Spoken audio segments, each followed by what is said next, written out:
Everyone seems into it except Mary, who clutches her pearls in Christianity. It's time to take A Therapeutic Dose, a prescription-strength reality TV podcast that explores the intersection of reality TV and therapy. Possible side effects may include entertainment, strong emotional reactions, and/or laughter. Here are your hosts, Ramona Ramirez and Margie McGee. Hello, everybody, and welcome to A Therapeutic Dose, where we meet at the intersection of reality TV and therapy. I am Margie McGee, and with me, as always, is my dear friend and co-host. Hello, I am Ramona Ramirez Higgins, and I'm happy to see you. You too. I have a little bit of a cold, so pardon my nasally delivery today, but this is literally the result of like being outdoors and having one alcoholic beverage a week ago, and I'm not even lying. I'm old. It's real humbling to have one drink at this age and then pay for it for days and days after. Shocking. I'm glad I partied when I could, because my body is just like, no, absolutely not. Totally. Anyways. I don't have a cold, but for some reason I can't wake up and I don't drink caffeine. I gave Okay, so talk about therapy. Although this road doesn't really lead to Bravo. I mean, who knows? Maybe it does. But remember when I started seeing that back doctor in 2008? Because, okay, so this was peak fucking Los Angeles kind of stuff. I had some friends that loved this doctor in quotations. They went to him because he helped them with their depression. Remember I'll refer to him as Dr. M. I won't give his full name, but I have a vague recollection of this era in Los Angeles. He was very nice and very handsome and very LA. He told me all this shit to do to help with my depression.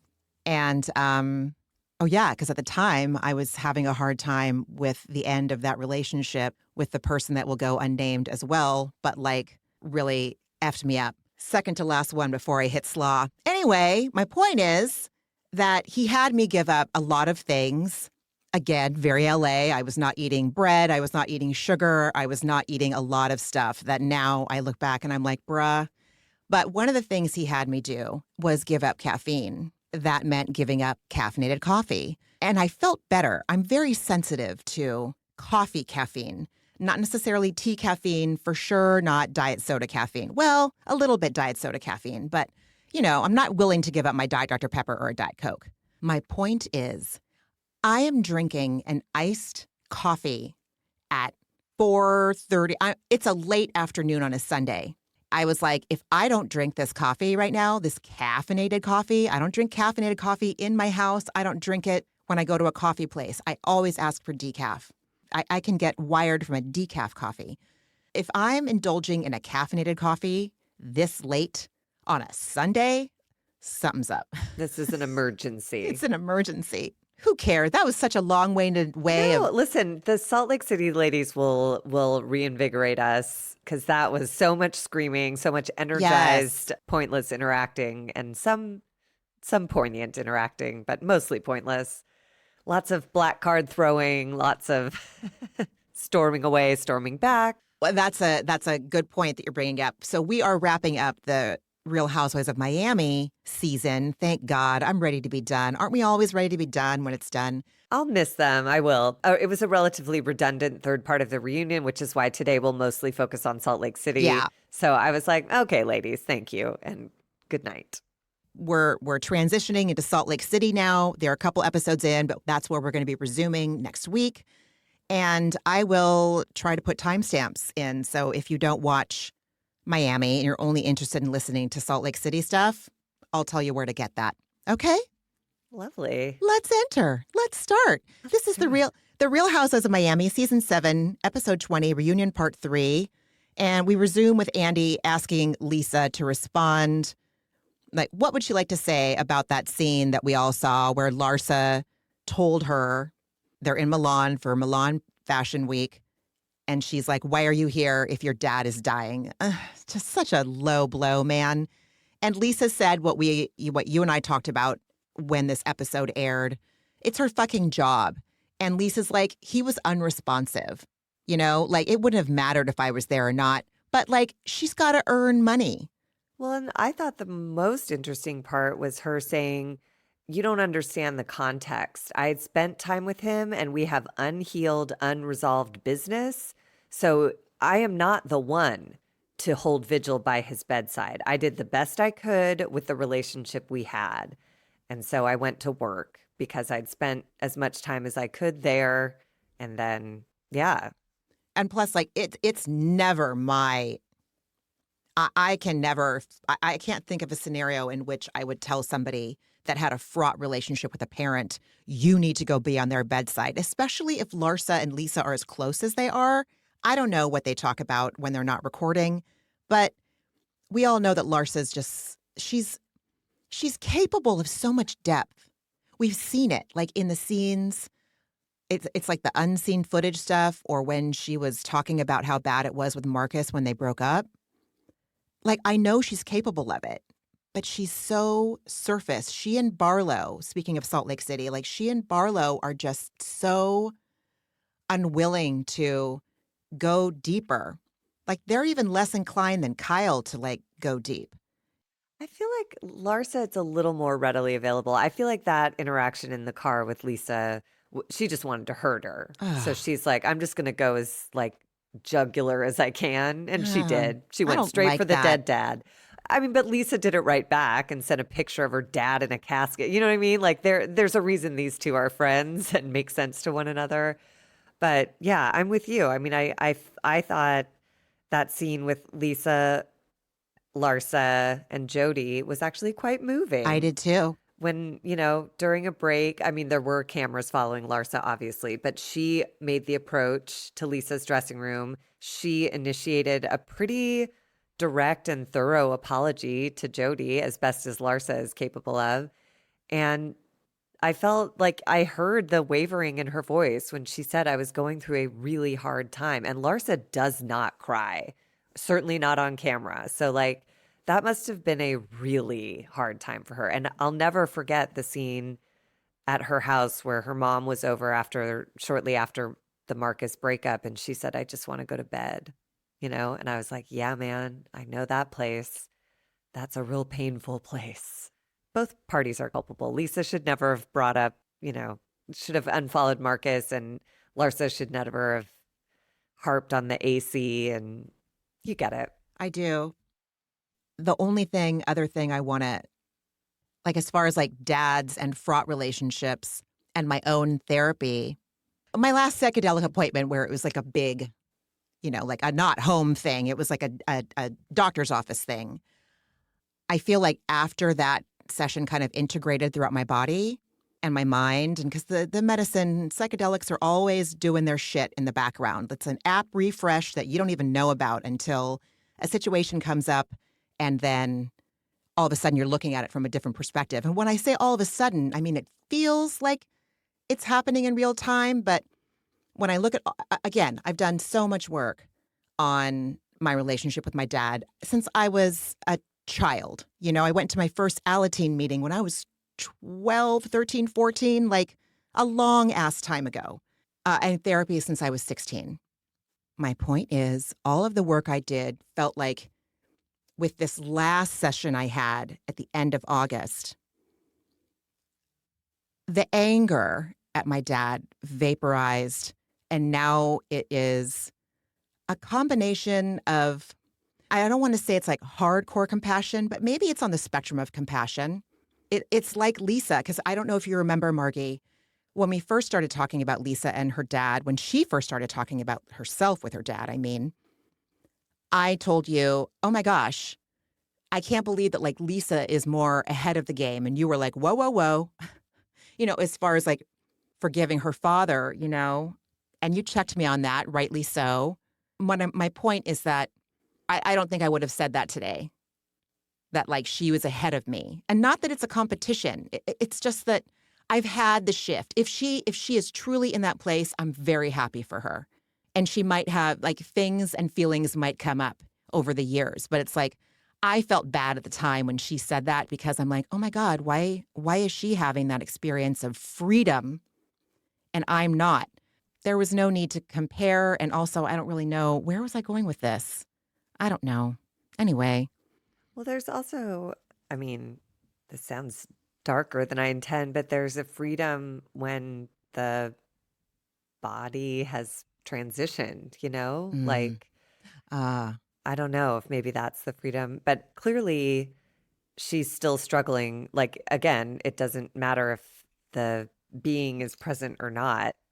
She's clearly still struggling with some unresolved issues that just, it doesn't go away just because the person passes. yeah, for So, sure. For sure.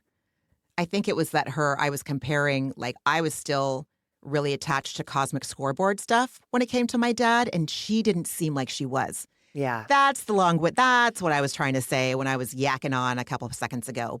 And so that made me feel like bad about where I still was. But now I have let go of the cosmic scoreboard.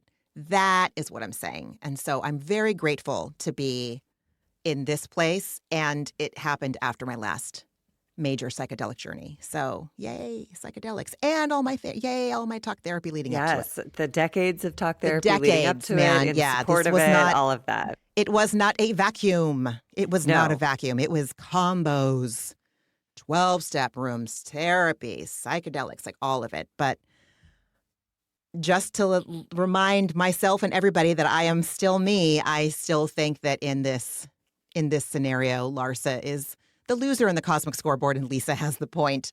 However, we just did get done talking about Larsa, so fuck it. I'm going to let go of the cosmic scoreboard, okay? Here, I'm going to let go of it for this episode. One episode at a time. Oh, my God. I do think she traffics in low blows, though, man. Like threatening to talk to TMZ about Gertie's cancer or, telling the group she had cancer after Gertie told her not to. You don't have to convince me. I don't think she's like a great human being, but I just thought that moment seemed sincere. And it did seem like two friends who really do love each other and had lost sight of how to communicate that. And so they just got dug into a fight a la Salt Lake City. Jesus. They just dug into their side of the fight and could not see past it until enough time had passed from the finale party to the reunion, apparently. And they were willing to let it go. So, hooray. Hooray is right. I mean, there's a little bit of fighting. Lisa faces Alexia and was like, dude, when your mom passed, I had a party for you to kind of honor her and honor you. And this is cosmic scoreboard shit. Yeah, it was so cosmic scoreboard. And what did you do for me in my relationship with my super estranged dad? It's like, come on, dude. I know. I don't need it. And then Kiki's like, are we comparing grief now? And I don't think that, I didn't think she was. I think this was an instance, and again, heavy projecting on my part. I think, and I don't know if this is like a trait that Lisa and I share because of our ADHD. Could be, doesn't matter.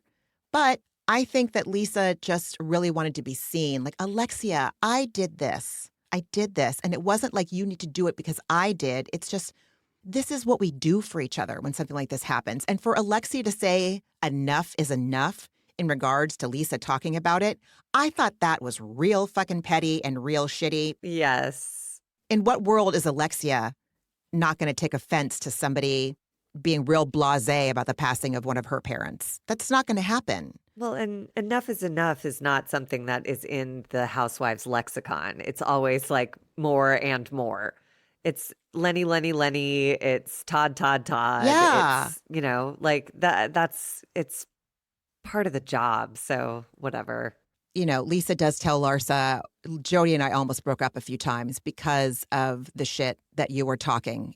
I liked how she framed it too, saying like, I don't want to give you this much power. Like, she almost didn't say it, but for your files, the harm you were causing his reputation by proclaiming his coke abuse almost led them to break up, because Jodi is a businessman and he is a businessman in Miami where everyone does cocaine. Many people do cocaine. Is that still a thing, or is it still a I mean, I shouldn't stereotype from any level of experience, but it's whatever. Lots of people out here do it in the entertainment industry, but nobody talks about it because you don't want to be you don't want to be the one who's known for doing it. And the only people who are known for doing it are the ones who like die because they got a fentanyl laced dose. You know what I mean?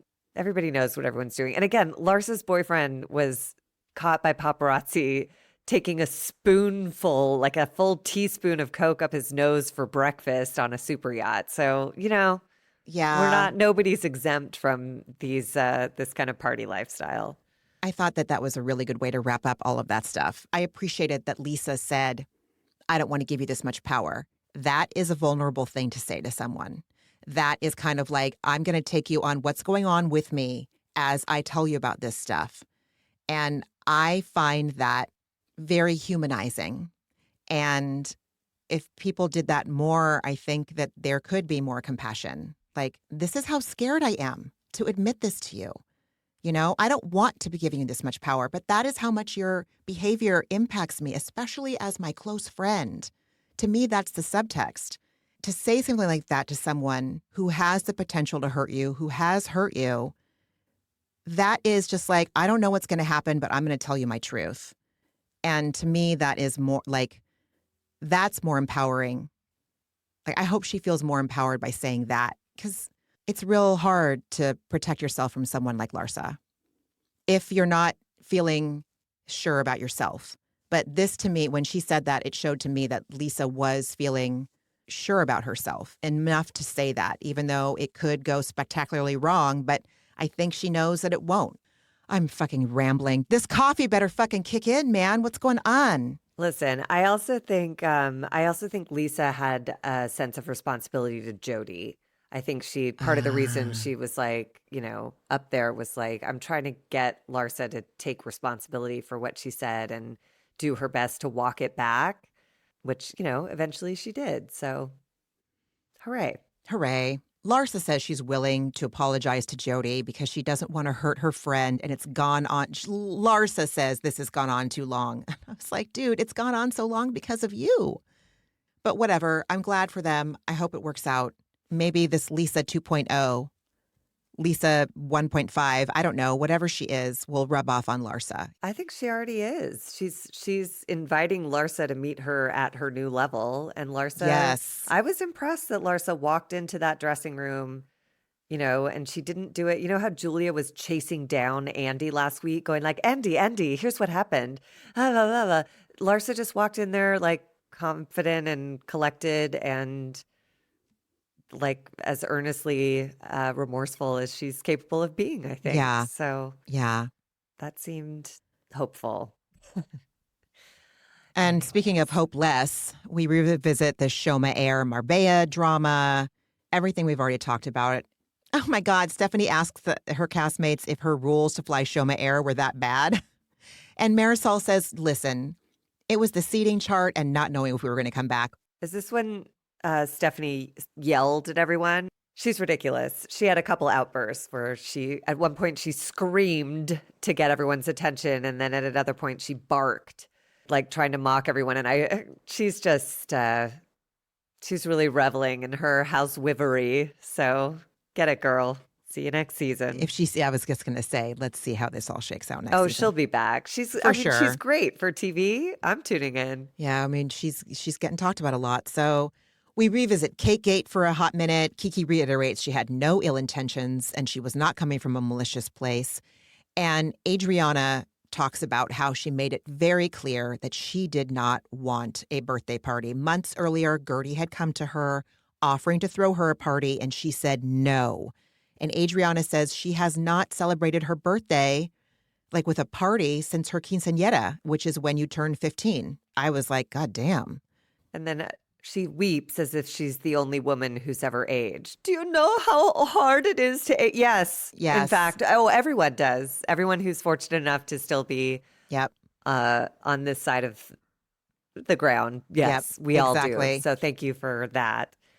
But this was where Kiki tried to impress upon Adriana, like, the cake was not delivered with malicious intent. However, the comment, you are too old to talk to me like this, was because Kiki heard the word ratchet. Everybody heard the word ratchet.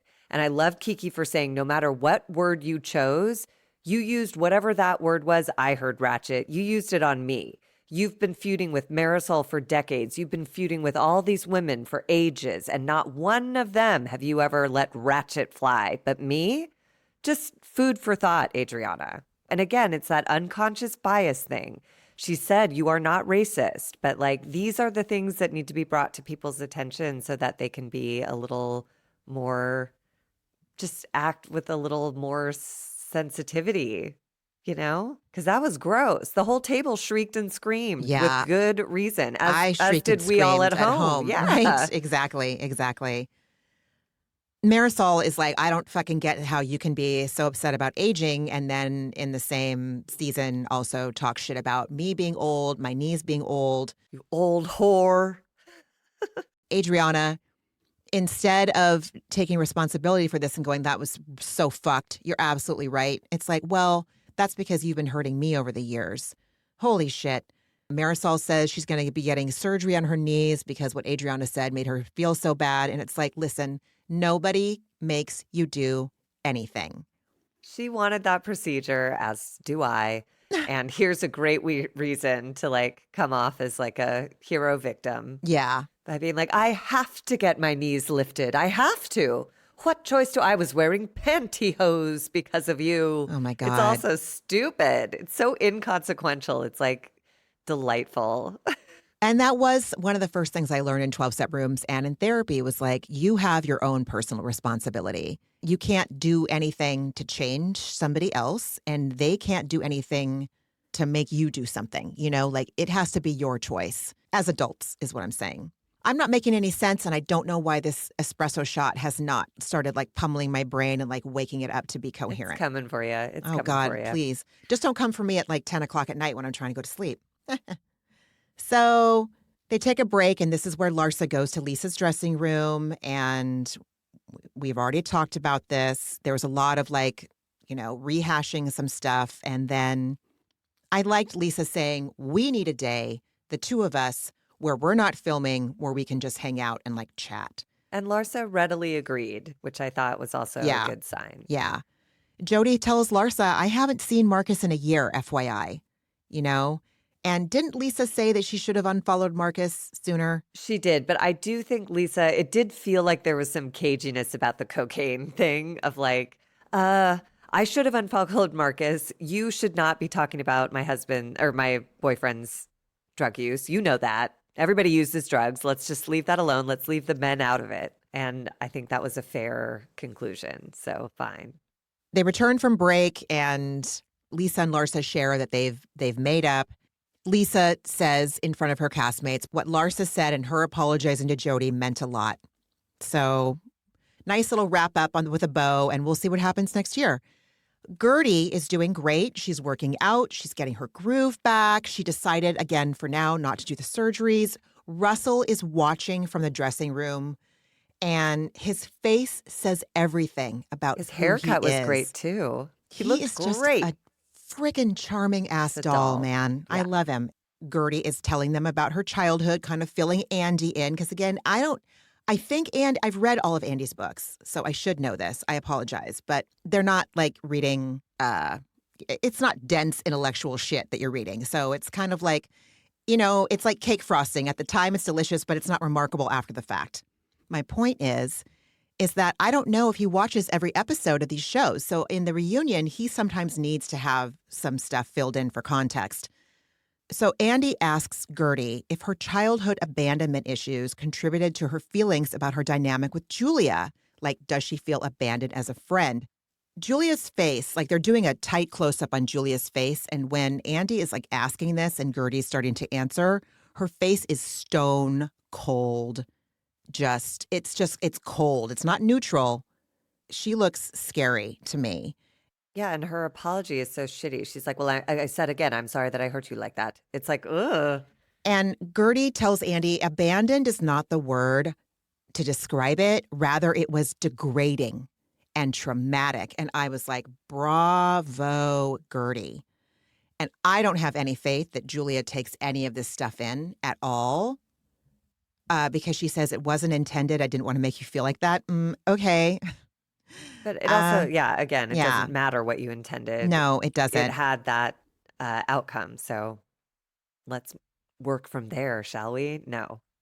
So then Andy asks a little bit about Julia and her status with her young sons and her grown-up daughters. Jackson's now 4, Luca's now 2.5. So Andy asks for a breakdown of the conflict with her daughters that Julia's having. And she said that she and Martina started the adoption process before Martina was diagnosed with cancer. And they put everything on hold once they got that diagnosis. And when she became better, they resumed the process. And apparently, a month before their home study was supposed to expire, they got the call that they got the boys. Martina was traveling at the time. Julia was in Moscow visiting her parents. They had like 4 days to pick up and get ready. So I guess they didn't tell Vika and Emma about what they were doing until those 4 days. That's what I pieced together. Yeah, it just sounds like they didn't tell them they were going to pick up the adoption process again. And certainly not giving them any warning that within weeks of Martina being proclaimed cancer-free, they would have 2 kids. And as Julia said, Andy asked, you guys are old. Who's going to take care of these boys? And Julia was like, our daughters. And I'm like, I imagine that is something to do with their reaction to this, which is, of course they will. We've talked about it before. I would feel responsible too. But that is a huge adjustment to how I'm looking forward at my life, because now in 15 or 20 years, I need to expect to be looking after some kids for a few years at least, you know? It sounds like what they said is that Martina and Julia talked to them and the girls said, we will be, like Julia said, the girls will be there. And so I don't know what that means. I don't necessarily assume that it means that they're going to resume, like they're going to be their caregivers. It's one of those things that it's so fraught. Whether I could get off on that technicality too, but if I'm the surviving daughter, these boys do not have their moms anymore because they've both passed away. What am I going to do? I'm really going to like just go party somewhere and be like, good luck, kids. Hope it works out. No, like, come on. Julia knows what she's doing to these girls. Jesus. And if she doesn't, then she needs to get conscious about like other human beings in her orbit, because that's insane. Yeah, that's asking a lot. We learned that Marysol is selling Mama Elsa's house and that Mama Elsa communicates with Marysol spiritually. If you've been watching Miami since its inception, that was Mama Elsa's thing. She had a little bit of that touch, she said. And that Mama Elsa is responsible for her meeting Steve. I believe that, and I love that. And I also, that scene of Mama Elsa that they showed of her in the house going like, I'm all by myself in this house, no family, no one to talk to, nothing to think about. And every time anybody romanticizes what being single is like, I want everyone to watch that scene because that is real. Like that stuck with me from the moment I saw that. I was like, ooh, yeah, there are like really significant amount of moments like that where you're just like, and here I am in a space alone. Weird.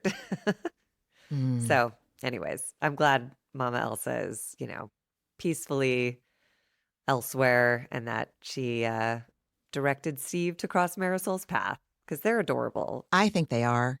So we kind of move into a Marysol package, and Andy brings up that Dr. Nicole on her podcast was referencing someone who went unnamed, but implying that it was Marysol who hired a PI to find dirt on Dr. Nicole or Mr. Dr. Nicole because she wanted to secure her mojito.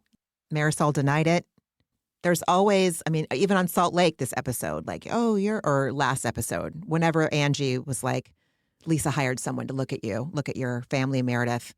This is very Marysol Housewives. Sort of didn't deny it though. She was like, show me proof or take me to court. And I was like, that's not you saying like, no, I didn't. You're like, either prove it or I'm suing you for defamation. So that is something that they could do if she can't prove it, right? She won't. Well, but I think Marysol probably, I'm guessing, it seems like she'd be the type to do something like that. And until there's proof, she doesn't need to admit it. So just kick the can. Stephanie tells Marysol that it's been hard for her with the public opinion part of becoming a housewife, and that Marysol sent Stephanie every article about Stephanie. Every negative article about Stephanie. And Marysol says, I was trying to help. No, you weren't. You were doing what you were doing. Exactly. Stephanie went to bed every night wondering if going on the show was her biggest mistake. I don't know. You could use it as an opportunity to grow. Like, oh my God, what are people seeing that I'm not? Instead, She doesn't do that. It's still everyone else's fault. It's still everyone else that's the issue and not her. Marysol says that she orchestrated Wretchedgate. We've already seen this on the finale and talked about this before. Oh my God, this shocked me. Andy asks Marysol if she owes, do you think, Marysol, that you owe anybody an apology? Marysol says, I never took Kiki into consideration when I was making the deal with Adriana about Wretchedgate. I was stunned, disgusted, mad. How could you not? How could you not? Marysol's gross. I think we're seeing Yeah. she's like kind of a vile person. She sort of gets off on other people being harmed and seeks her own comfort ahead of anything else. And I don't believe her. I think she did know what that could do to Kiki and just hoped it would bypass her, but it didn't. So here she is trying to like pull some weird half-ass bullshit apology. I didn't care for it at all. And neither did Kiki. Kiki was like, oh, wow, okay. That's hateful. Nice. So we're starting to wrap up, and Andy asks the cast what they're going to take away from this season from a positive point. Stephanie says this has been one of the top 5 experiences of her life, that her new friendships don't fill the void she has with her sisters, but it feels good going to bed at night knowing that I have the cast to count on. And I was all, the cast that's paid to hang out with you because it is their job. Again, like Marysol, not seeing past the... But she did. Like literally minutes ago, she said, Marysol told me there is no safe space in this group. Yeah. And at first I rejected that, and now I see that's true. Cut to 5 seconds later, she's like, these are my sisters. Yeah. I go to bed every night with the comfort of knowing that these people have... I'm like, oh, you're crazy. And great. Andy praises Lisa for her growth. She acknowledges that she's grown in all areas, including taking accountability, and that all of her castmates could benefit from continuing to take accountability for themselves as well. Stephanie then uses that as an opportunity to say, well, I wonder if I'm the lucky token that entered the group, and that's why all these positive changes happened. My God.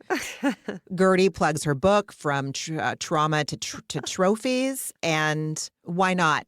Yeah, why not? I loved her answer. I thought Andy was so shitty for going like, are you really going to plug your book? And she goes, of course I am. And I was like, of course she is. She was raised on your network, sir. Yeah, dude. Yes.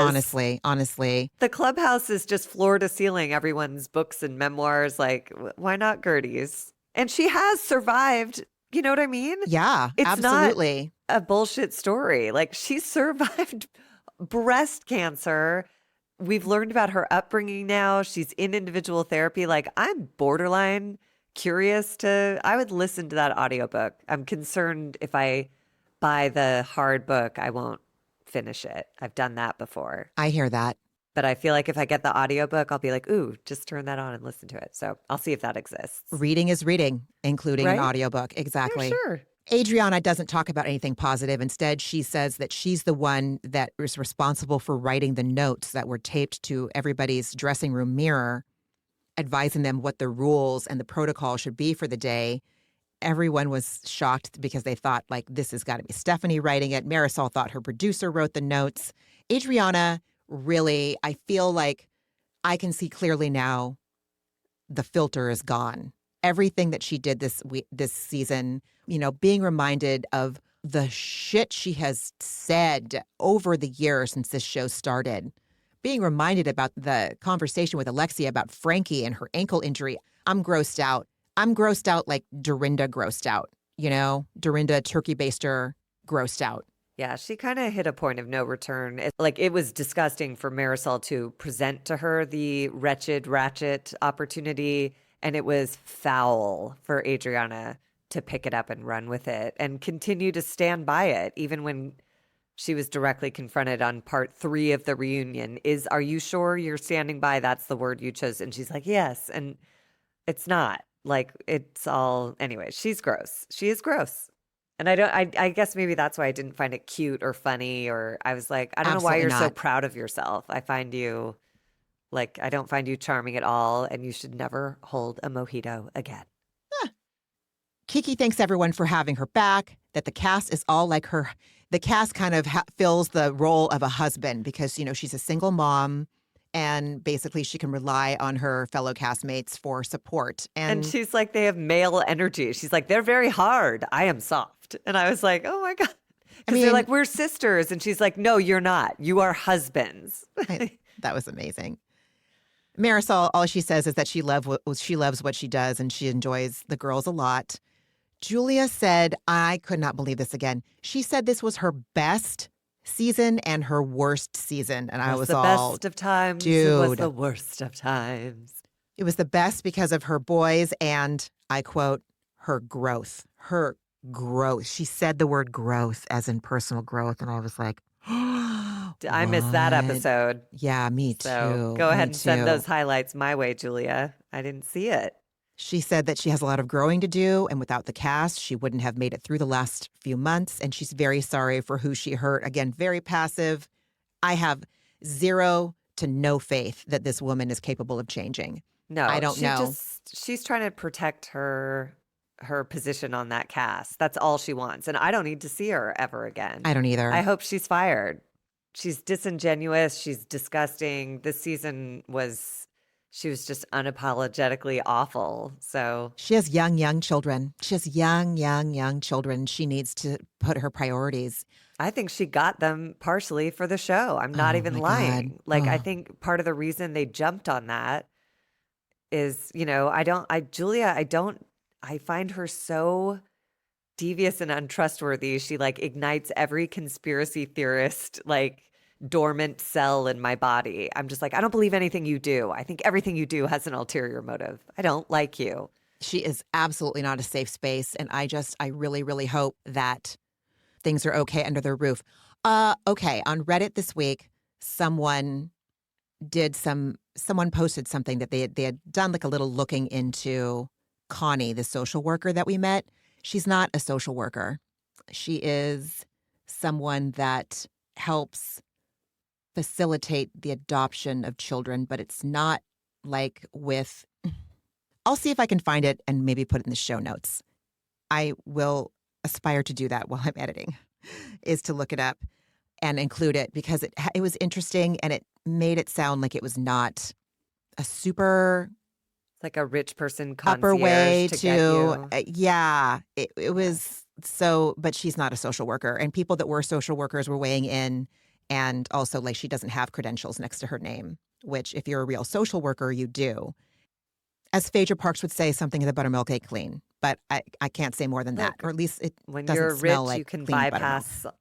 Yeah. But when you're rich, you can bypass a lot of the rules that apply to the rest of us, So Larsa says she feels good. She's with her friends and she'd be there for them regardless. Even Adriana, she said. She's like, even you, Adriana, who I overtly hate. I was like, that's nice. God. Alexia says that the girls were there for her and that she knows they will continue to be. And this is all about sisterhood. And the only way to get through what she went through was because of her friends and that she's stronger again. And she sees what her friends have been seeing or saw about Todd and how she was when she was with Todd. And isn't that the way it goes? I liked, because I appreciated Alexia getting emotional at that point. She knew all along and wasn't willing to see it. And it took her honest friends putting it in her face over and over and over and over again. And her sons as well, for her to finally be like, okay, this guy sucks, moving it on. And that was the end. That was the end of Salt Lake City and that was the end of the Real Housewives of Miami. Yeah. So, see you next year. Can't wait. Not going to lie. I'll be tuned in. I don't understand how this is the franchise that has the least viewership. It makes no sense to me. It makes no sense. This is the one where I'm running. I'm like grabbing people by the shoulders. Like, you start with season 1. And if not, then start at season 4 or 5 when they came back. But start. This is one of the best franchises. It's phenomenal. Yeah. Because even mundane stuff they make fun. Like, I watched Orange County this week. I could not have been more bored. It's shocking how they're able to bore me in my seat when I'm there to be bored. It's just crazy. But these women make everything, every outing, every interaction, everything. Just everything. Just so visually stimulating as opposed to Orange County, the sad beige of it all. Yeah, true. So let's pivot to the other most dynamic franchise on Bravo Housewives, which is the Real Housewives of Salt Lake City. So this is the Real Housewives of Salt Lake City, Season 6, Episode 5, The Salt Lake City Soup Man. Again, on Reddit this week, someone was like, she said suit, and Angie was like, she turned it to soup, because apparently there might have been a suit man, suit with a T, in Angie's past. I'm not sure. Again, I'll see if I can find this and put it in. It was interesting to read. So it could be suit, a man wearing a suit, not a man selling soup. I loved Soup Man, and I loved her in tears going like, I don't eat soup. I don't hang out with anyone who makes soup. Like, I love this franchise. Except I did not care for the opening that started with Whitney singing an ill-advised original song to the tune of like Camptown Races. And the whole episode was bookended with this. I was like, what are we doing, you guys? I mean, I guess you got to like color well outside the lines to figure out where the lines are. But like this did nothing for me. I was like, oh no. The first 10 minutes of this episode, I was like, okay. Yeah, I don't care for the... Yeah, it was schmaltzy. It's not a sitcom. It's a reality show. Have some respect for the format. I'm not listening to the lyrics, and I'm just annoyed. Yeah, like, come on. Because Whitney. the lyrics, they were like kind of cute and funny, but like they were delivered by like, they weren't delivered well. I'll just say that. But everyone gets invitations to Whitney's wine tasting event, and then they arrive at the telepathic tasting event. Lisa arrives last. And there's tension in the air already with her and Angie after Lisa had sent someone to Angie's salon to pick up her dusty product from her children's brand. And then there's also tension between Lisa and Meredith after Angie had told Meredith that Lisa had encouraged Angie to dig up dirt on Meredith and her family. So Lisa is entering a tense atmosphere. Whitney ignores that and just greets everyone with a toast that she wrote on her phone and read from her phone. And it was about reclaiming her fun, wild-spirited self, the girl who used to drink and get tattoos. And then Justin lost his job because of this public image. And then she tried to transform into a buttoned-up CEO. Once again, I never saw that episode. But it was inauthentic and led to the failure of her business. So why not be who you really are and let go of whatever needs to go and see what comes next, whatever. I had opinions about it. And again, I am only projecting. I am projecting. I want to make that abundantly clear for the third, fourth, fifth time. Projecting. When Whitney said that she was, she used to be wild and free and fun, I was like, was it really fun or was it acting out because you hadn't yet dealt with the stuff that we learned about with your dad? I don't know. It, if it was done cleanly and that's really part of what you want to, do, great. If it's to escape or run or act out so you don't feel other things, that's when I'm like, was it your true personality or was it acting out, like I just said? I don't know. I did think it was hilarious when Lisa showed up and she's like, she tells her driver to, keep the car running and stay close. Dude, she can't handle it. She can't. She dishes it out and then she bolts. It's just, she's Tamra, dude. She's just Salt Lake City Tamra. Yeah, totally. And Whitney announces that she's brought in Terrence, the world-renowned spiritual intuitive from New York City, who will be there to give readings. Everyone seems into it except Mary, who clutches her pearls in Christianity. And Terrence is a psychic. And I was like, Bronwyn is us, because she's open to any kind of reading, anytime from anyone, including an animal tarot card reading at a Gucci store in the West Village. And I was like, I would have gone too. That seems great. Why not? Like, Why not? What is there to lose? Take what you like and leave the rest, Thank you. Who That is cares? exactly right. I find readings to be really fun. I will also share, and again, this is just added to the arsenal of shit I've done, added to the bag of shit I've done over the years, to offer my mind peace. And yes, I find readings to be entertaining. They have also been true about things, including meeting my husband and who may have orchestrated that. I'm just saying, it all makes sense now. It made so much sense after it happened. My point is, I think they're fun. They're hit and miss, as we see in Yeah. this episode. Like, some of them are just so obvious. Like, I loved, God, stupid Brittany. God bless her. I'm so glad she's in this cast. She is comic relief, and I love it. But some of them are like so obvious. And then some of them, like the broken horse leg, I was like, ooh, Yeah. you just never know. And Yeah. I think I've told this story a million times, but when I moved to LA a few years after I moved here, and it was, it's hard to get a entertainment industry career off the ground out here. And a friend of mine got me a reading with a psychic at the Psychic Eye, like in the valley. And I went out there with my arms crossed and I was like, ugh, this is stupid. And I wouldn't give them anything. And then I wound up asking a question like, am I ever going to make it?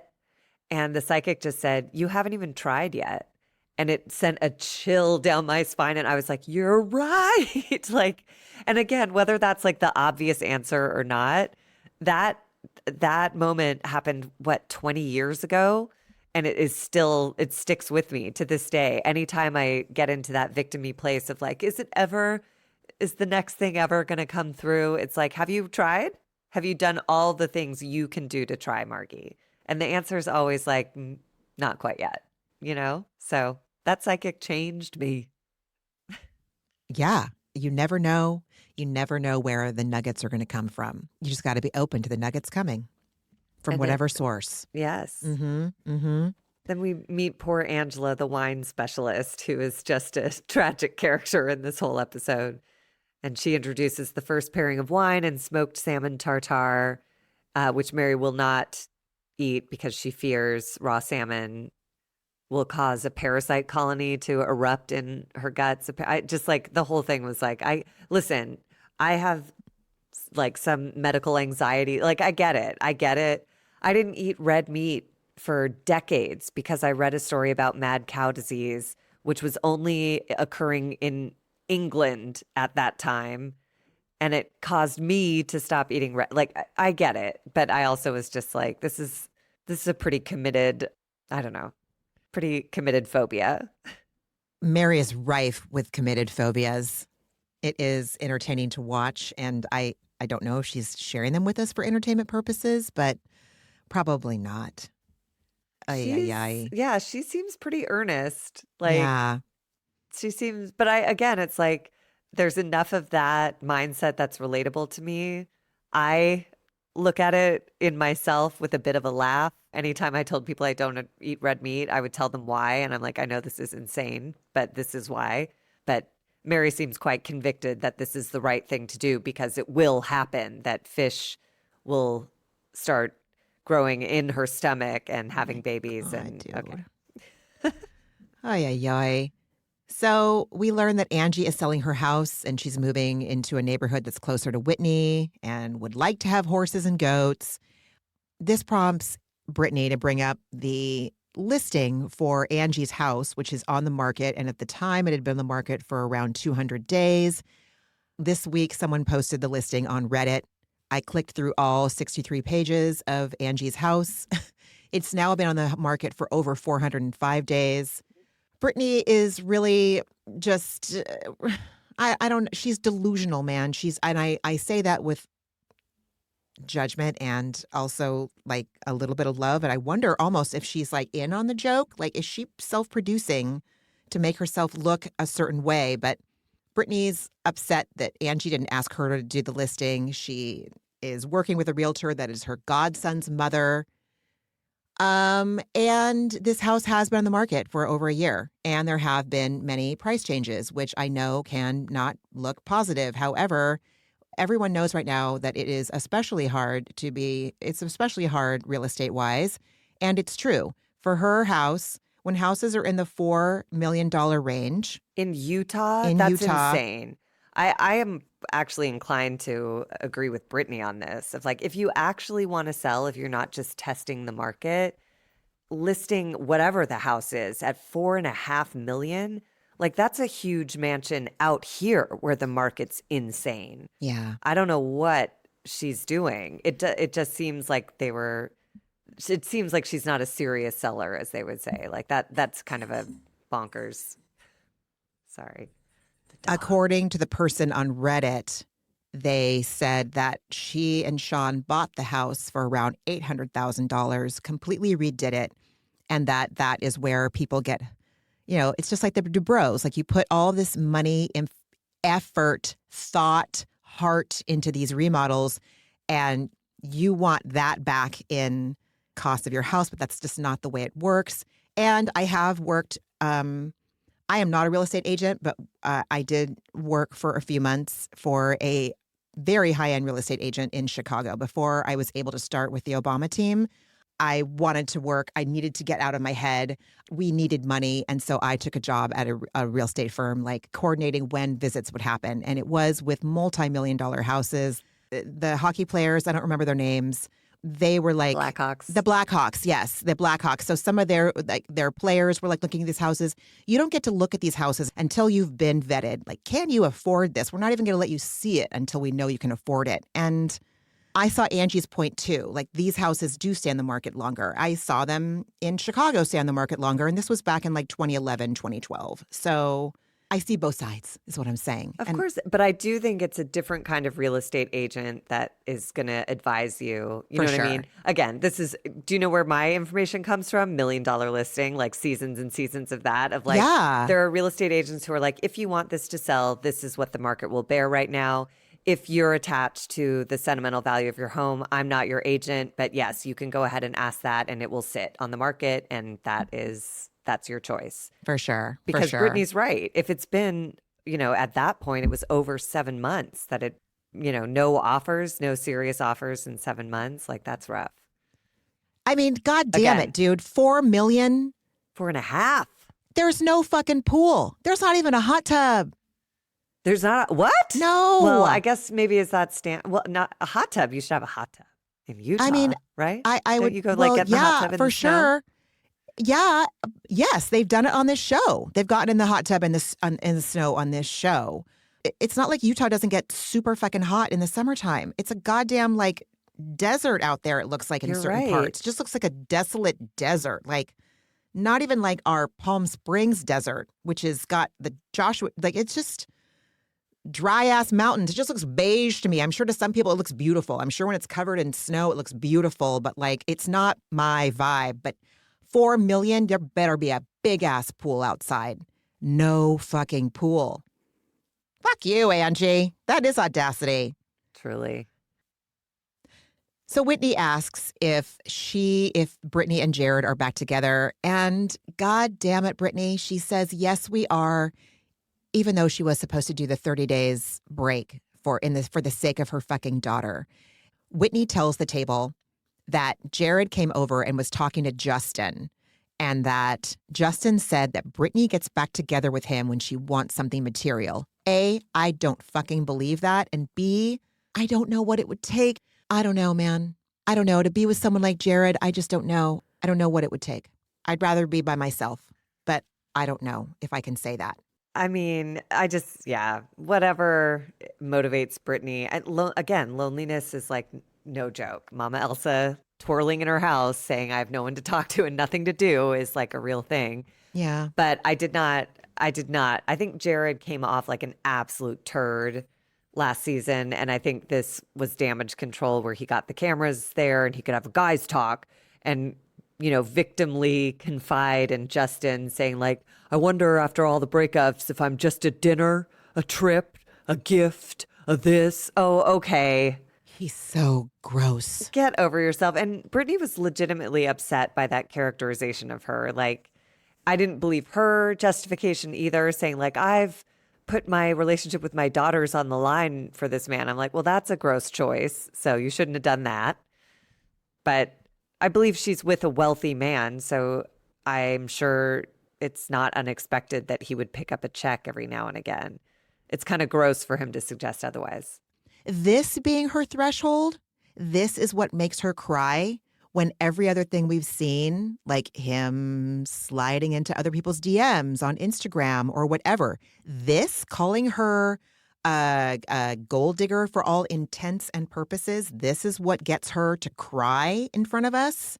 And how sad that last week when Whitney said, you're sacrificing your relationship with your daughter. If that doesn't move you to tears, but this does, like, we've lost the thread, lady. I can't imagine what I don't know what it's like to be in her brain at all. So Brittany is the first one up with Terrence, and while she's getting set up with him, Meredith tells the group that she has concerns because she and Lisa started a new friendship and new commitment where they'd be direct with each other. They did this last year. She asks Lisa point blank, "Did you try to spread negative rumors about my family?" And Lisa's answer when she says no was like the most meager, anemic. She looked caught. Completely. She was like, no. And then she did like cartoon shifty eyes, like right, left, right, left, right, left, right, left. I was like, okay. And she said, this was so gnarly. She's like, I worked really hard to be a good friend to you. I put effort into my friendships, but like, do I work hard? I don't know. I just thought it was weird, like that she had to be so conscious about being a good friend to Meredith instead of just being. Does that make sense what I'm trying to say? Yeah, but I do think she owed Meredith a little something after the hot mic moment where she was like, Meredith has fucked half of New York City. So I would expect a friend to put some effort in if they'd said that. True or not, it's like, that's pretty gross. But it is interesting that Lisa immediately turns this on Angie. And it just now, this ignites the rest of this episode, which is this Lisa and Angie arguing back and forth. Lisa calls Angie a bully. Angie says she only deals in facts. Lisa said she shit on her kid's brand. Meredith starts screaming, please, not the kids. You're hurting other people, not each other. Stop going low. But Lisa is mortally wounded by the adjective dusty to describe the product that was in Angie's salon. Angie is sarcastic, which does not help the situation, saying, oh, that's so serious. And in the meantime, Brittany's had her reading with Terrence where she's like all in, even though Terrence's reading of Brittany is all public knowledge about her, being like, you have problems with your daughters. And she's like, I have chills. I have chills. When she was like, acting like this was new information. Again, I feel so badly for her kids having this child in an adult's body. This completely, either willfully or just some sort of unresolved trauma or something informing the way she parents. It is so sad and stressful for me to watch. You know, like I really feel for her kids. Goddamn. Just how I'm shocked to hear this. And it didn't seem like an act to me. It was, because I don't know Brittany, and I wasn't shocked to hear it. It was her whole storyline last season. What do you mean you're shocked to hear this? That's crazy. And then next up is Bronwyn, and Terrence tells her that there's a brain issue in her mom. There's concerning blood levels being ignored, and Bronwyn says she's been so focused on her dad that she's sort of lost sight of her mom's mortality. And I thought this was an interesting statement. She said, I always think there's 10 more rounds of fight left for us. What if there's not? And I was like, isn't that the truth? The parent that you always think is invincible, it's easy to forget that they're, we're all mortal. So Terrence tells Bronwyn to make peace in that relationship with her mom. And Bronwyn is really moved and emotional by that sentiment. And returns to the table where Lisa and Angie are fighting about credit cards and throwing credit cards. And Angie says Lisa has a facelift that makes her look like she was in wind tunnel. Lisa calls Angie short. They scream and scream. Angie tells Lisa she needs a therapist, which I thought was annoying that she used that as a slur.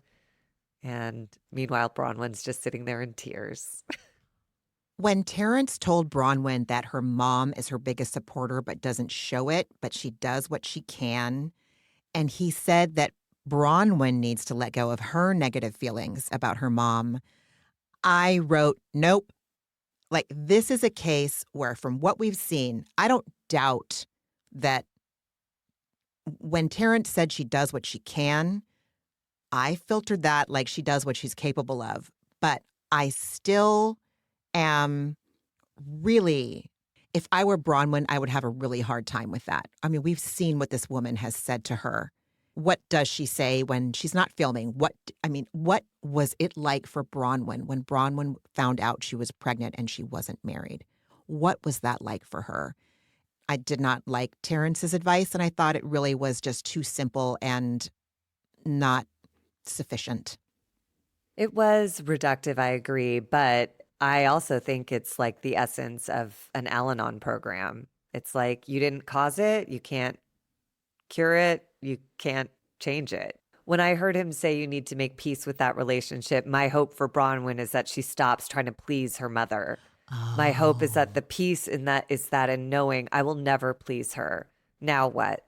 You know? And again, I'm projecting my own relationship with my father. When I finally got to the place of being at peace that like, oh, literally nothing I do. I've done all of the things that he said would make me acceptable in his eyes, and those didn't even work. So now I just need to let go of ever being seen in that way that I'd like to be seen, grieve that, and try a new approach. And that took a lot of time and a lot of step work and a lot of therapy.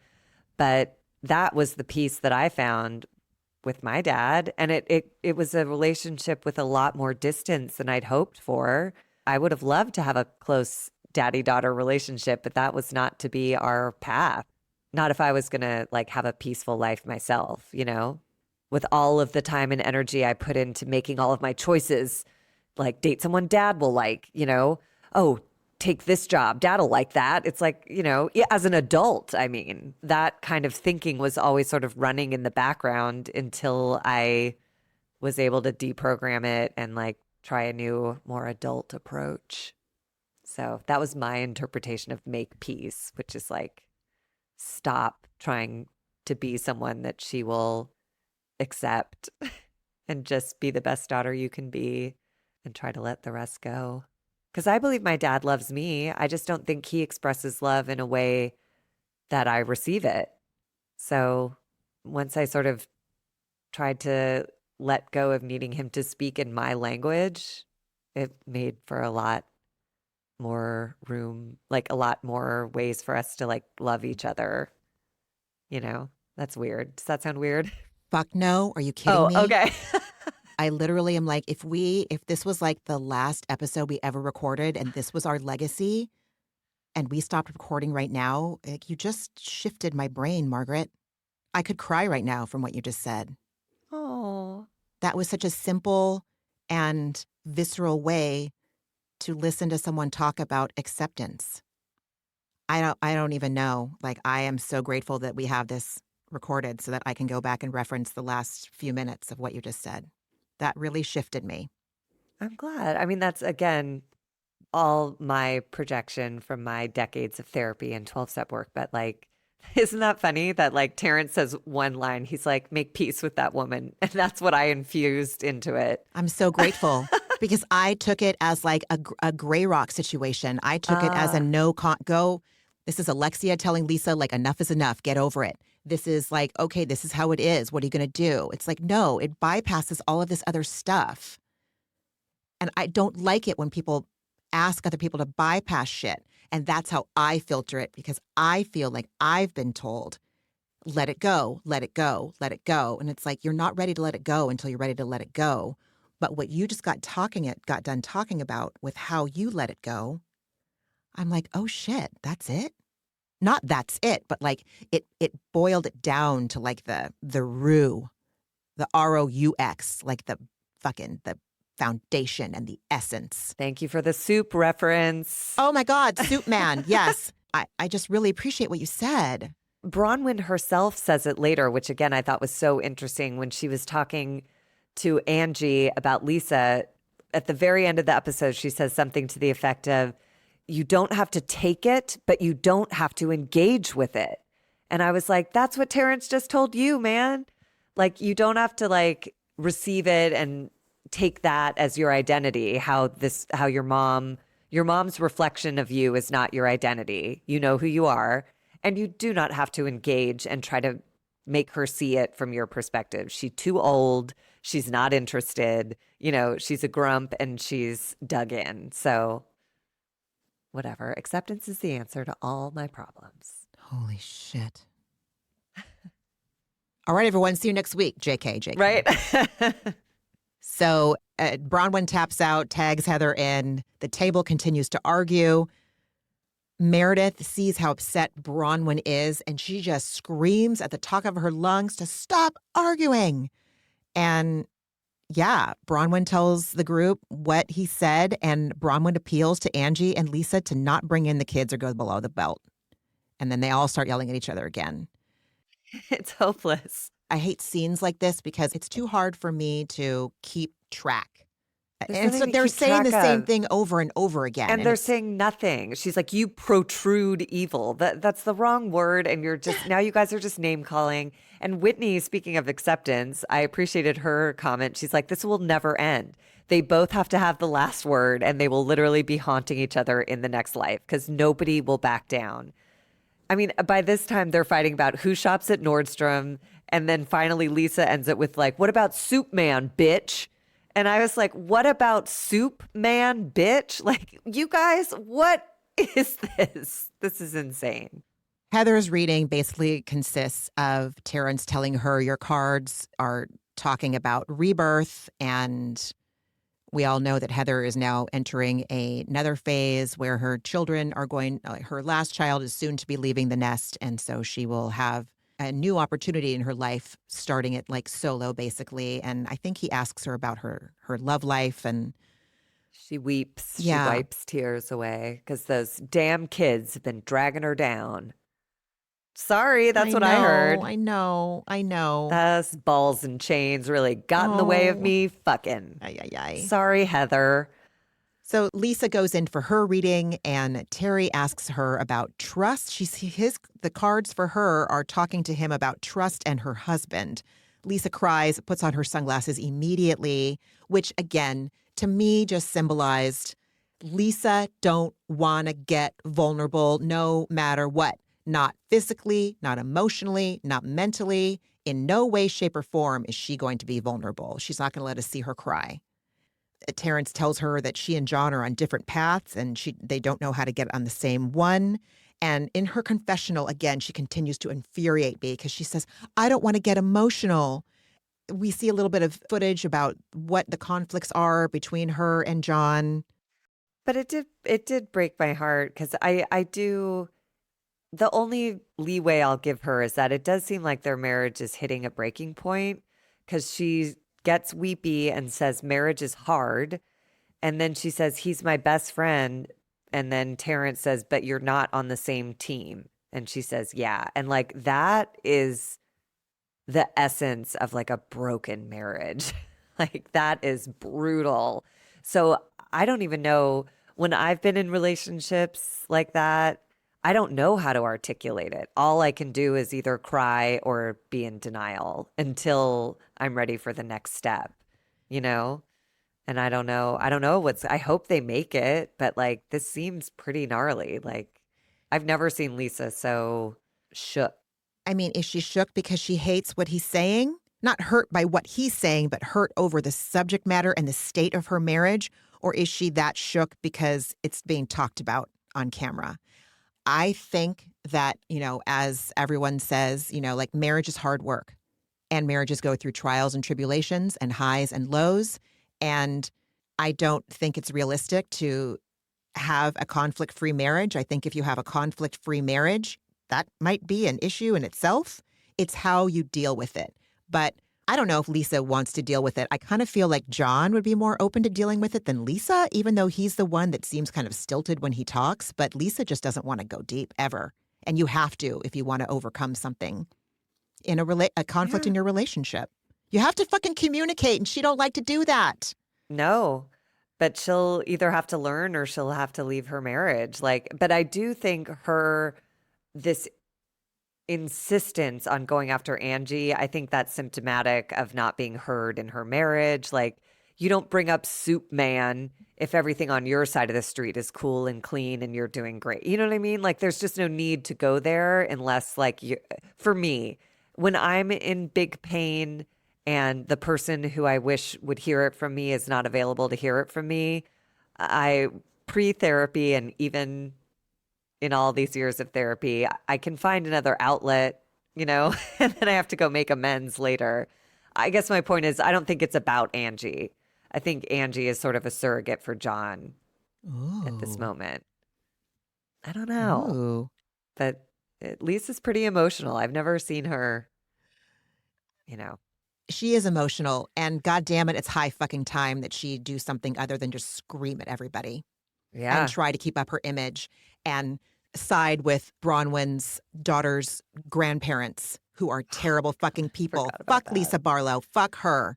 Fuck her. Yeah, she's not great. No, she's not. Clean up your own shit. Clean up your own shit, then come for everybody else. That's what it is. Like that, if I had a gripe, it would be that. It's that like she's more interested in starting a new fight with someone else than in cleaning up the mess that's under her own roof right now. And being a completely judgmental see you next Tuesday while she does it. I mean, to go after Bronwyn's in-laws, if they were married or not, I don't know. I don't remember if they were married or not, but like for all intents and purposes, like to go behind her back and take their side, that is diabolical, dirty. That's filthy. That is below the belt criminal ass shit. There's housewife conflict, and then there's you're gross, man. Like, how do you live with yourself doing that? Well, and that's where I'm like Team Angie at the end of this, because that's what she brings up at the end of this episode. She's like, she's done shitty things to all of you, to Bronwyn, to Meredith, saying she's fucked half of New York. She's like, and you all go back to her. You all go back and kiss the ring. She's not wrong. Like, that's what's crazy. But I also agree, and Mary and Heather tell Angie that this is always who Lisa has been. And this is their version of like, acceptance is the answer to all your problems. She's like, it's hard that you're going to draw a line in the sand now when she's coming for you, when in the past you've supported Lisa, when she's exhibited this exact same pattern of behavior with other people. So everybody has a point. Angie has hit her limit. And also, it's not great that she had no problems with this until it was directed at her. Oh, my God. So Lisa sends Meredith in. The first thing she says is like, did you talk about me? Like, that is her priority. Those are her priorities. Did you talk about me while I was gone? God damn. Well, she sent Angie off, right? Oh, did you? Oh, yeah, she sends Angie. Sorry. Yes. She returns to declare that, I don't have a facelift. I have 12 threads on both sides of my face. I was like, okay, calm down. So Angie's talking to Terry, and he's like, why do I see a new business? She's starting a sunglasses line. Lisa tells the group that her reading was good. Again, she could go back and say like, wow, he really touched on some stuff that I've got to take a look at. But nope. Lisa's life is perfect. She's going to toe that Mormon company fucking line, and she's going to be perfect at the detriment of everything precious in her fucking life. Friends, marriage, children. Oh my God. You know what? Lie in it. Lie in the bed. Lie in the bed in your sad beige fucking house. I don't give a shit. I mean, Whitney is like, as much as I hated the singing at the beginning and the end of this episode, like she is the narrated for this episode because she says Lisa needs to appear perfect and will only keep it surface level. And it's sad. Jesus. So agree. Hard agree. Then in Angie's reading, Terrence foresees a horse injury to Electra's horse. And we all assume that it's going to be a real live horse, but not so. Then Meredith goes off for her reading, and in the interim, Lisa apologizes, but in an aggressive way for gout dick. Angie continues bickering. Lisa now yells and screams and walks off. Angie, in the interim, goes to get the Tupperware container that she'd brought to this event that's full of every gift Lisa's ever given her and Electra, which is the little horse toy. And Bronwyn rightly notes that none of these gifts appear used. And in fact, the Vida tequila is still vacuum sealed, as is Bronwyn's bottle of Vida tequila. Nobody seems to want it or like it. And I liked Mary for following Lisa and telling her, she's like, find the high road and apologize. And this is where suddenly I was like, I can see where Mary could be effective in a pulpit. She goes, lead with positivity, show them the light, lead the way, show them how to do it. And Lisa begrudgingly is like, you're very motivational. I did like Terrence's reading for Meredith. Somebody is struggling with mental health, and there's a friend that Meredith doesn't trust. And he tells Meredith, don't let this friend pull you down. Keep being true to yourself. And obviously that's about Barlow. Ay, ay, ay. Oh, I forgot. There's one more reading, Whitney and Terrence. And Whitney, he tells Whitney the cards he pulled for her. He sees communication shutting down in her home and that she has business frustration and tells her to be her authentic self. So all the stuff that Whitney talked about in the beginning in her little poem and why she wants to have this outing in the first place. And in her confessional, she says that this broke my fucking heart, man. I got it in my soul, especially being married to someone like Josh, who has literally, he works his ass off. Things are not handed to this man, but everything he has touched in his career has, maybe not in that moment, but he has shone as in the past tense of shined. And I'm projecting. This is my own stuff. It's like, I'm not in the shadow. Josh would never think I'm in his shadow. I feel like I'm in his shadow sometimes because I don't enjoy the same successes yet as he has in his careers, plural. Okay? And so when she said Wild Rose Beauty made her feel equal in her marriage, I was like even just saying it, like the blood rushes through my body, Although again, Josh has said what you bring to this relationship is the fact that you want the both of us to be the best people we can be. And if that means dealing with our childhood mess, our childhood residual pain, you push us to do that. And so I will take that. Like, that's what he tells me. Like, lest I think that I don't contribute like he does. Anyway. Well, and I think that's what Justin is missing, or what Whitney is missing from Justin. Yes, because she exactly. says she didn't realize how much she wanted Justin's approval of Wild Rose Beauty and how much it hurt and how much she resents him for not wanting to be a part of it. And she cries, saying she doesn't feel like she can talk to Justin about these feelings right now, which I know is different from your relationship with Josh. And this broke my heart. She says, our marriage is beautiful, but communication is the thing that we struggle with. And it's like, oh, that's a big hurdle. It's a big hurdle. It is. And I am so grateful that I have a partner that's like, I'm like, here, grab my hand. We're going to do this together. And he's like, all right, okay. I'm not saying it's easy. I'm not saying it's linear. I'm just saying that it does take two willing people. And I am extremely grateful that I have someone who has worked so hard on himself and for our marriage. Like, it's just the best fucking feeling. I feel lucky every day. So, yeah. Well, back at the table, Lisa and Angie are now arguing about Kérastase, and Lisa asks who's my best friend, and I love Angie for going like Ben Affleck, and I was like, you're amazing. Then I love Bronwyn for just breaking it all down, and she screams, you both fucked up and said crazy ass shit about each other. Just apologize and fucking end it. And Lisa leaves for good now. She storms off, walking through Whitney's reading with Terrence, who is saying at the time, you don't need to end the friendship. You just need to stay away from their chaos. As Lisa, storms out as chaos. Back at the table, Angie is pissed with everyone that wants her to kiss the ring while Lisa just slings mud and bullies her. And she gets so upset, she's shrieking and throws Electra's horse, and it breaks the leg, and everyone gasps because this was as forecasted by Terrence. And this is where she cries and says, fucking soup, man. I don't know anyone who sells soup. I don't eat soup. I'm not doing anything with anyone who sells soup. She's insane. I love there's nothing I love more than like a serious declaration of something so stupid. It's like when, was it Mel Gibson who was like caught leaving a voicemail where he said like, and you ruined my day, as if that was like, oh no. It's like when people are like so upset, and I laugh because I do it too. I say like really benign, mundane, stupid bullshit, but the soup monologue got me good. It's just like surrealist, dude. It's like what absurdity.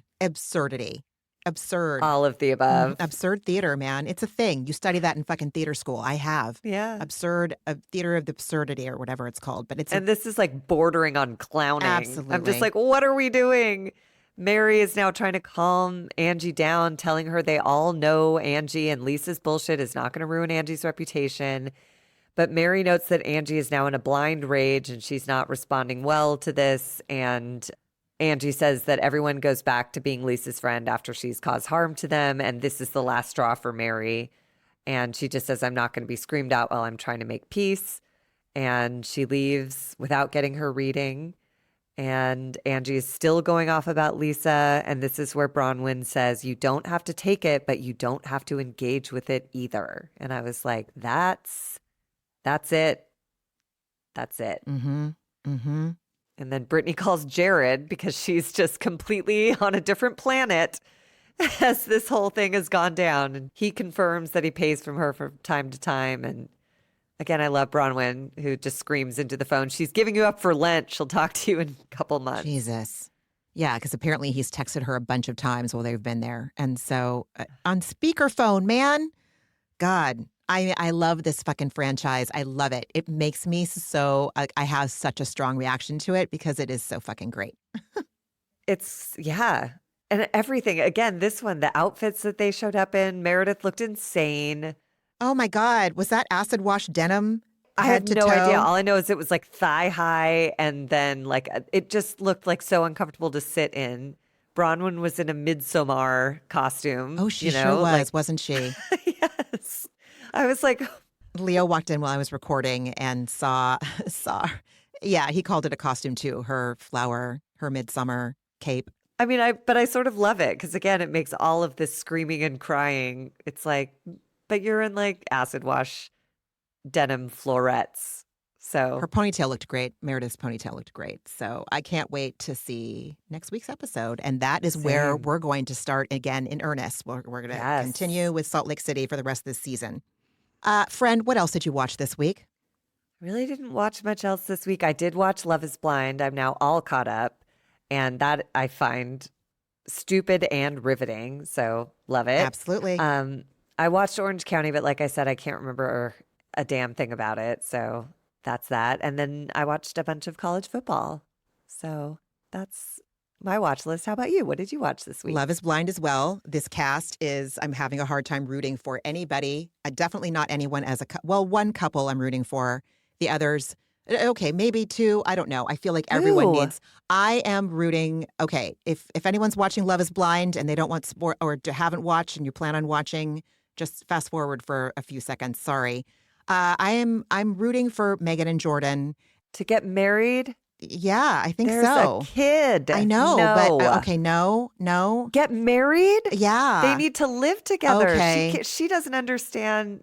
She does not have an understanding. That's true. She doesn't because she was talking about traveling a lot and he's all, dude. And she spent one night with the kid and was like, the alarm went off and his alarm went off. Like, yes, he has he's a medical needs child. Like, what? This is your whole life.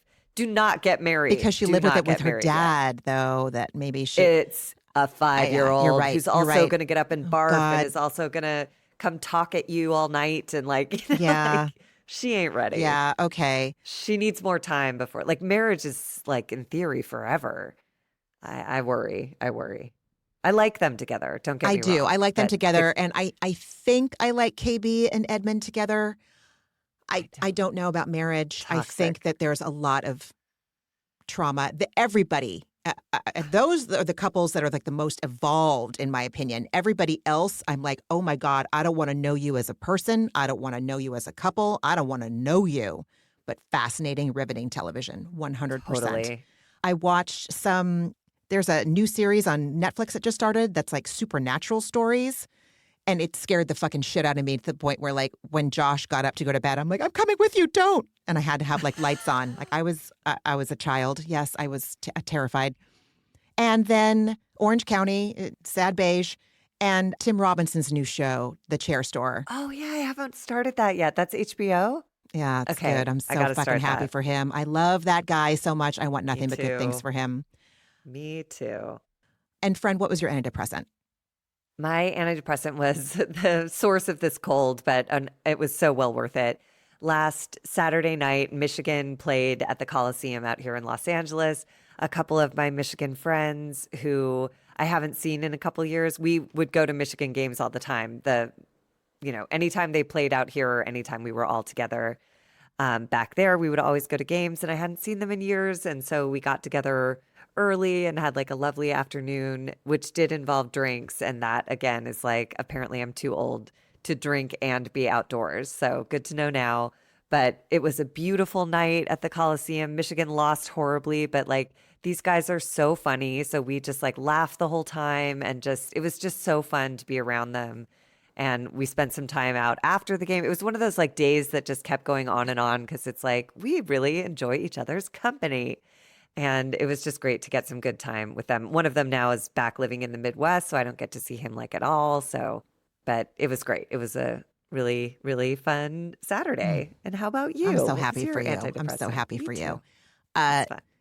This weekend's been real jam-packed. Yeah, just lots of family stuff, and it was fun. And then in between that, I managed to go to No Kings, and I felt very invigorated by that, and I'm very grateful. But my biggest antidepressant is that last weekend, a little bit, it was Indigenous Peoples Day on Monday, and so my friend found herself with 2 days off from her job because of it. And so we made a last-minute getaway to like the most amazing mineral hot springs, like an hour and a half away from Oakland.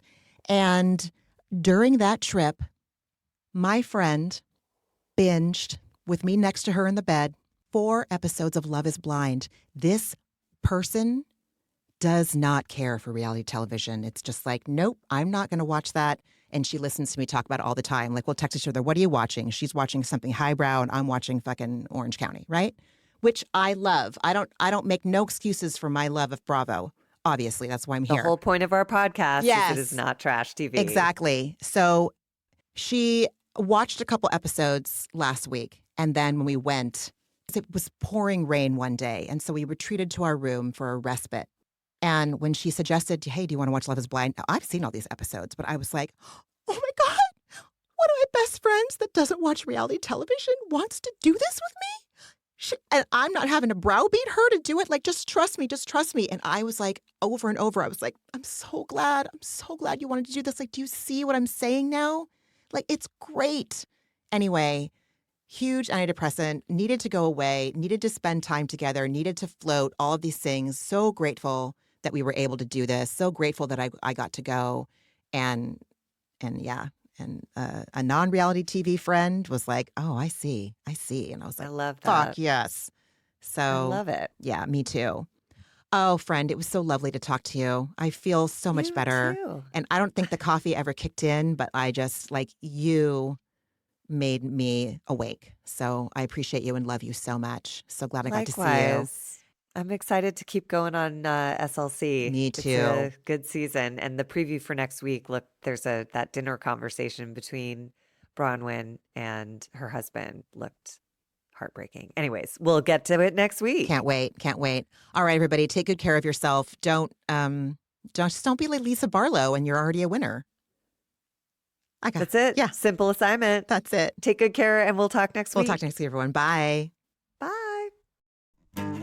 Ramona and Margie are Obviously not doctors and do not provide medical advice. Their content is intended to be used for entertainment purposes only. It is not intended to be, should not be interpreted as, or used as a substitute for medical advice or a diagnosis of any health or fitness problem, condition, or disease, nor a recommendation for a specific test, doctor, care provider, procedure, treatment plan, product, or course of action. My mom isn't a doctor.